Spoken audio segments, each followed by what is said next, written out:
Hi guys, my name is Madeline Cox and this is my final honors project. So for this project, I decided to take a bunch of different paintings and put them together and talk about the history of them.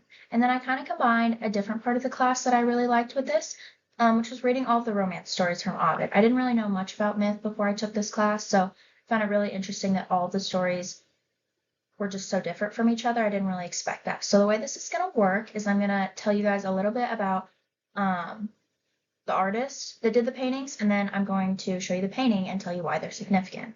So I'm going to talk about three different stories. I'm going to talk about Apollo and Daphne, Scylla and Minos, and Pyramus and Thisbe. So our first one is of Apollo and Daphne, and it's by a man named Giovanni.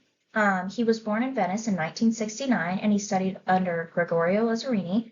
And we don't know much about his younger years, apart from the fact that he was deemed a star student by his teacher.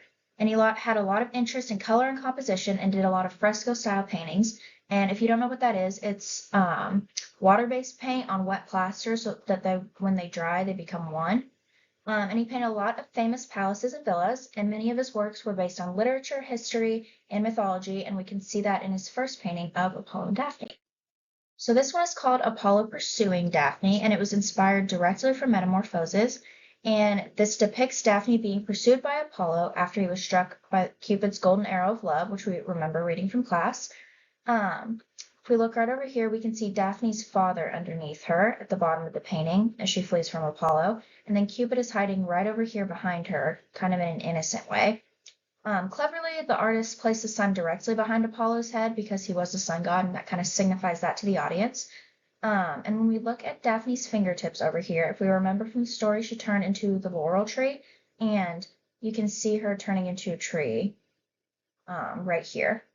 And then this piece is really set apart for a couple of reasons. First of all, because it shows almost a force that's pushing Daphne back as Apollo runs towards her. There's a lot of movement in this painting. And it's also significant because of the detailed expressions on everyone's face. You can see if you look at each of them, you can kind of tell how they're feeling in the story. And there's another variant of this same piece of art that exists by the same artist, and it has all of the same expressions and movement in it. So that's going to be the first one I talk about. And then this next one is of Scylla and Minos, and it's by Antonio Tempesta. And he was born in Florence, Italy, and he was a late 16th century painter. And at around the age of 21, he attended art school and became really well known for his frescoes, paintings, and engravings. In terms of style, he was seen to create caricatures of some of his subjects, showing that he had talent for creating comical art, much like what you may see in a comic strip. And we didn't really see him explore this further, but it was integrated into a little bit of his art. While he was often inspired by mythology and religious stories in general, and he created a lot of paintings based off of different religious role models. Some of these include Jesus' crucifixion and several stories from Metamorphoses, including Scylla and Minos, which I'm going to talk about. So this is Scylla watching Minos from the castle walls, and the artist made the creative choice to do an etching here.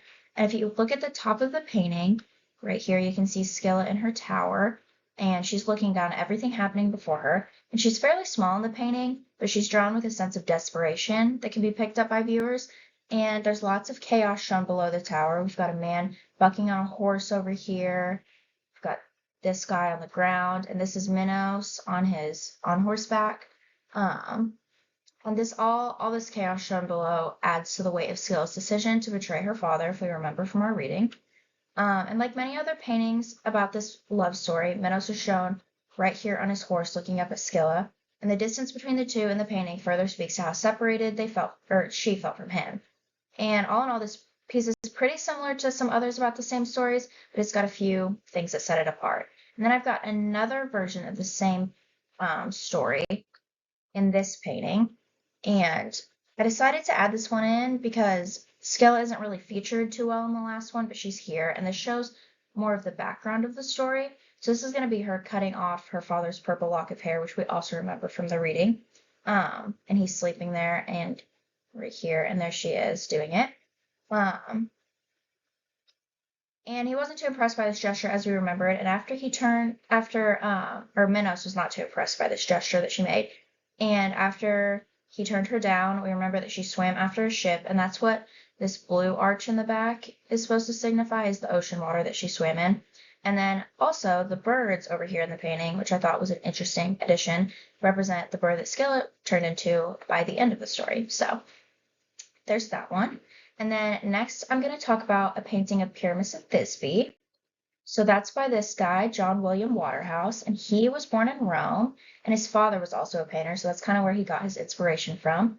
He was known for creating art pieces based off of history, literature, and other classical subjects, and he grew up working with his father in an art studio and eventually attended Royal Academy School. And as far as his technique goes, he was known for using really bold colors and detail, which we'll see in this next painting. And he was most well known for his large paintings of subjects from classical mythology. He also loves painting stories about longing for love, which is why his painting of Thisbe that I'm going to show you is so well done.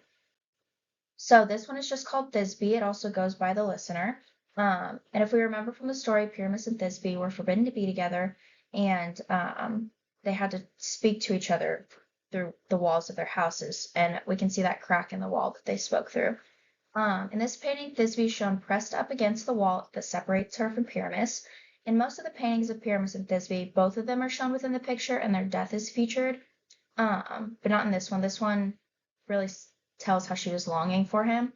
And instead of doing a traditional painting of this, he chose to only show Thisbe, and this speaks to his talent about painting stories of longing for someone because of the way the audience gets to understand more about the love that existed between the two.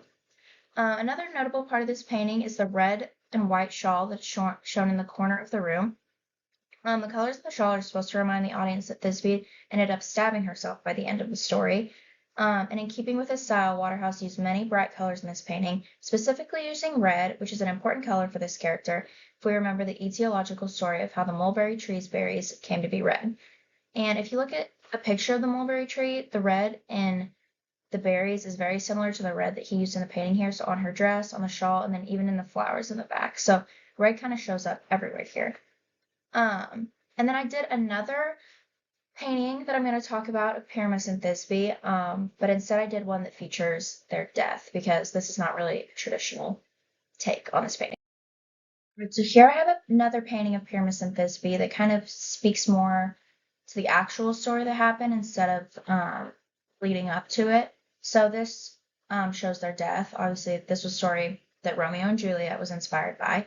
And this one is just called Pyramus and Thisbe, and it was done by Lucas Cranach the Elder. He does a lot of interesting things with color in this painting.